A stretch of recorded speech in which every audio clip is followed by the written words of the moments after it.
Movie की शुरुआत होती है और हम एक जहाज को देखते हैं जहां पर चारों तरफ लाशें बिछी हुई थी। यहाँ पर हम डिन किटन नाम के एक आदमी को देखते हैं जो अपने सिगरेट जलाता है और जहाज पर आग लगा देता है, लेकिन वहाँ एक आदमी भी था जिसने उस आग पर टॉयलेट कर दिया था। आग बुझ जाने के बाद वो डिन के पास आता है और उसे गोली मार देता है। अगले दिन पुलिस को पता चलता है कि 27 लोग मारे जा चुके हैं और $91 मिलियन का ड्रग्स जहाज से गायब है। यहाँ पर एक आदमी भी मौजूद था जिसका नाम वर्बल था और यह सारी कहानी वह FBI को बता रहा था। कहानी यहीं से फ्लैशबैक में चली जाती है जहां पर पुलिस ने 5 लोगों को गिरफ्तार किया था, वो भी एक झूठे केस में कि उन्होंने एक गन से भरे हुए ट्रक को पकड़ा और उसे लूट लिया। वह 5 लोग जिनका नाम किटन, माइकल, फ्रेंड, टॉड और वर्बल था। वर्बल एक लंगड़ा व्यक्ति था। वर्बल वही शख्स है जो FBI को यह स्टोरी बता रहा है। जेल में आने के बाद इन सभी से पूछताछ की जाती है, लेकिन जैसा कि मैंने पहले बताया कि उनके ऊपर झूठे केस लगे थे तो यह पुलिस को कुछ भी नहीं बता पाते। जब ये सभी जेल में साथ होते हैं तो सभी अपने बारे में एक दूसरे को बताते हैं और जल्दी ही इन सभी की दोस्ती हो जाती है। इसके बाद मूवी फिर से प्रेजेंट में आ जाती है।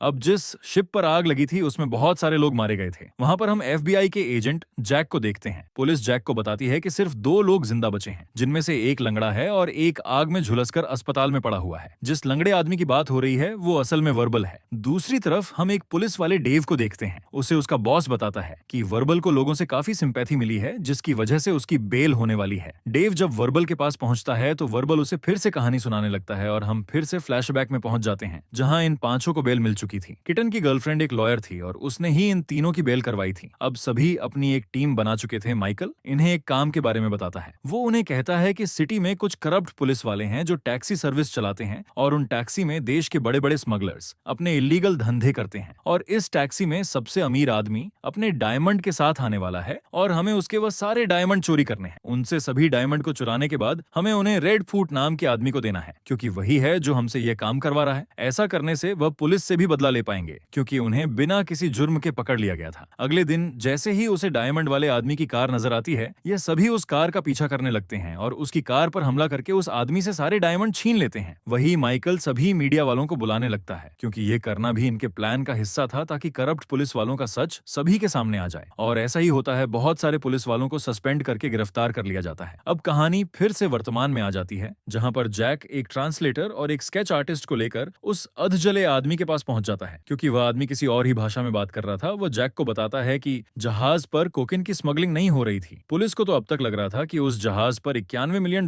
के कोकेन की स्मगलिंग होने वाली है। साथ ही वह आदमी यह भी बताता है कि उसने एक शैतान को देखा था जिसका नाम काइजर था। ये वही आदमी है जिसने मूवी की शुरुआत में कीटन पर गोली चलाई थी। इसके बाद जैक यह सारी बात डेव को बताता है। इसके बारे में जब डेव डिन से पूछता है तो कहानी फिर से फ्लैशबैक में चली जाती है जहां पर रेडफुट हीरे चोरी करवाने के बाद इन्हें एक और काम देता है। वो कहता है कि इन्हें एक और आदमी से हीरे और कुछ पैसे चोरी करने हैं। हीरे रेडफुट रख लेगा और जो पैसे चोरी करेंगे उन्हें तुम रख लेना। ये सुनने के बाद ये सभी अगले दिन इस चोरी को अंजाम देने के लिए निकल जाते हैं, लेकिन जब ये वहां पर पहुंचते हैं तो वहां पर उस आदमी के बॉडीगार्ड भी थे जो इन पर हमला कर देते हैं। इनके बीच हुई मुठभेड़ में उस व्यापारी के सारे आदमी और साथ ही वह व्यापारी भी मारा जाता है। अपने पैसे लेने के लिए जब यह लोग कार को चेक करते हैं तो इन्हें पैसे नहीं बल्कि ड्रग्स मिलते हैं। ये सब देखकर यह सभी लोग बहुत ही ज्यादा गुस्सा हो जाते हैं और सीधा रेडफुट के पास जाकर झगड़ा करने लगते हैं, लेकिन रेडफुट इन्हें बताता है कि ये सब उसने एक लॉयर के कहने पर किया है। अब डिन कहता है कि इन्हें भी उस लॉयर से मिलना है। उस लॉयर से मिलने के लिए ये सभी कमरे में इंतजार कर रहे थे। तभी वहां पर वह लॉयर आता है जिसका नाम कोबायाशी है। वह इन्हें बताता है कि वे काइजर के लिए काम करता है। असल में काइजर वह आदमी था जो बहुत सारे बड़े बड़े इल्लीगल काम करता था, लेकिन उसका चेहरा आज तक किसी ने नहीं देखा। अब वह कहता है कि इन्हें काइजर के लिए एक काम करना होगा। अगर इन्होंने ऐसा नहीं किया तो काइजर उनकी फैमिली को भी नुकसान पहुंचा सकता है और साथ ही इन्हें पुलिस के हवाले कर सकता है, क्योंकि इन्होंने अब तक जितनी भी चोरियां की थी उनकी सारी डिटेल काइजर के पास मौजूद थी। कोबायाशी इन्हें कहता है कि तुम्हें एक शिप में जाना होगा, वहां पर काइजर का एक कंपीटिटर है जो कि $91 मिलियन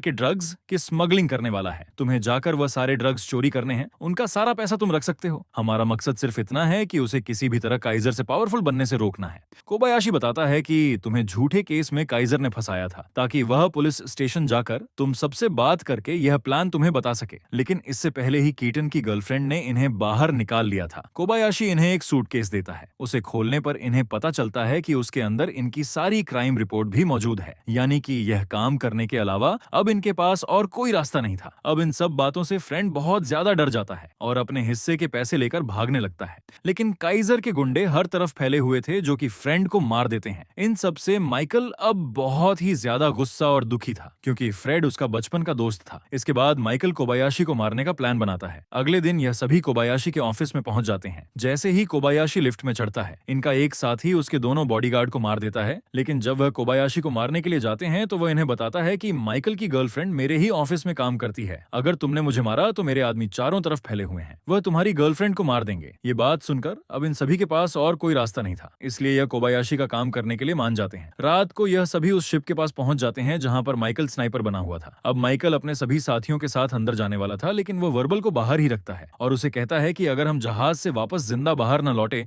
तो तुम सारे पैसों लेकर यहाँ से भाग जाना। जिसके बाद ये सभी जहाज के अंदर चले जाते हैं। अब यहाँ पर अंधाधुंध गोलियां चल रही हैं, कई लोग मारे जा रहे हैं। ये सभी एक एक करके सभी लोगों को मार रहे हैं। इसी लड़ाई में टॉड भी मारा जाता है। तभी अचानक कहानी प्रेजेंट में आ जाती है, जहां वर्बल डेव को सारी कहानी बता रहा था। यहाँ पर डेव वर्बल से कहता है कि असल में उस शिप पर किसी भी तरह का ड्रग्स मौजूद नहीं था, बल्कि उस जहाज पर एक गवाह मौजूद था जो कि काइजर के खिलाफ गवाही देने वाला था। वह एक इकलौता गवाह था जिसे पुलिस सही सलामत कोर्ट तक लेकर जा रही थी। शायद काइजर ने यह सब तुम लोगों से इसलिए करवाया क्योंकि वह नहीं चाहता था कि वह गवाह गवाही दे और वह खुद फंस जाए। अब कहानी फिर से पास्ट में आ जाती है, जहां पर माइकल कीटन को बताता है कि जहाज पर किसी भी तरह का ड्रग्स मौजूद नहीं है। दूसरी तरफ उस गवाह को भी मार दिया गया था, लेकिन किसने मारा यह अभी तक पता नहीं चल पाया था। दूसरी तरफ वर्बल देखता है कि माइकल को भी मार दिया गया है। ये सब देखकर वर्बल वहां से भागने की कोशिश करता है। तभी उसे गोली चलने की आवाज आती है, जहां पर डेव को भी मार दिया गया था। ये वही सीन होता है जो मूवी के स्टार्ट में दिखाया गया था। कहानी फिर से प्रेजेंट में आ जाती है, जहां पर डेव वर्बल को कहता है कि असल में काइजर कोई और नहीं बल्कि कीटन ही था। वह पहले पुलिस वाला हुआ करता था, वह करप्ट पुलिस वाला था। वो बहुत सारे लोगों को मार दिया करता था। ऐसा करने की वजह से उसे कुछ सालों की सजा भी हुई थी। वहां पर भी उसने कुछ कैदियों को मार दिया था और इस गुनाह को मैं आज तक साबित नहीं कर पाया। फिर उसने अपने मरने का झूठा नाटक किया और पुलिस के सभी चार्जेस को हटाकर यहाँ से भाग गया। यहाँ पर वर्बल को भी एहसास होता है कि उसने गोली सुनने की आवाज तो सुनी थी, लेकिन उसने कीटन को मरते भी नहीं देखा। यानी कि कीटन ने फिर से मारने का एक झूठा नाटक किया था। कीटन हमेशा से उनके साथ था। वर्बल बताता है कि वह कीटन को अपना दोस्त माना करता था और उसे यह भी एहसास होता है कि अभी तक जितने भी प्लान बनाए गए थे वह कीटन ने ही बनाए थे। ये सब सोचकर वर्बल को भी बहुत ही ज्यादा दुख होता है। अब डेव वर्बल को कीटन के खिलाफ पुलिस में गवाही देने को कहता है, लेकिन वर्बल गुस्सा होकर वहां से चला जाता है। डेव काफी परेशान था क्योंकि इस बार भी वो कीटन को नहीं पकड़ पाया। तभी डेव की नजर सामने रखे कुछ पोस्टर पर जाती है और उसके हाथ से उसकी चाय का कप नीचे गिर जाता है, जिसके ऊपर हम कोबायाशी नाम देखते हैं। यहाँ पर